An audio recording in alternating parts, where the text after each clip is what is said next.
Well, I can tell you from personal experience, we'll go back to the bank bailouts as an example. The banks were being bailed out while they were turning off the spigot on my company. And it's the small business that makes our economy go.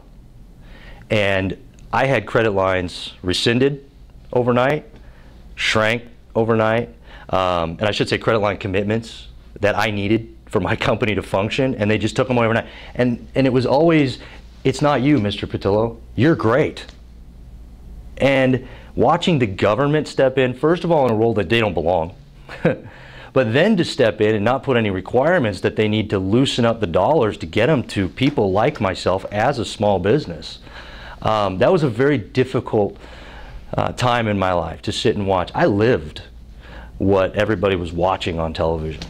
I was that small business. I mean, we didn't have the cash reserves to run $3 million worth of revenue. And we relied on our credit lines.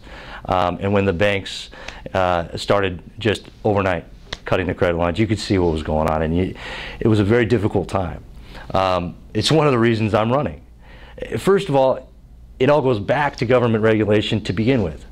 This all started with government regulation. You get into the housing bubble and the requirements to start lending money to people who shouldn't have been lent money. Then they came in and tried to fix it and they didn't put any requirements on it. So what our government did is they rewarded those companies who were irresponsible and watched a lot of companies like mine go by the wayside. Too big to fail was the big one, right? And then we all heard too big to fail. Well, you know, personally, I felt I was too small to fail.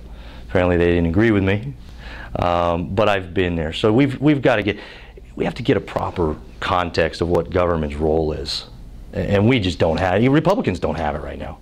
I mean, they just 930 bills submitted in the last session.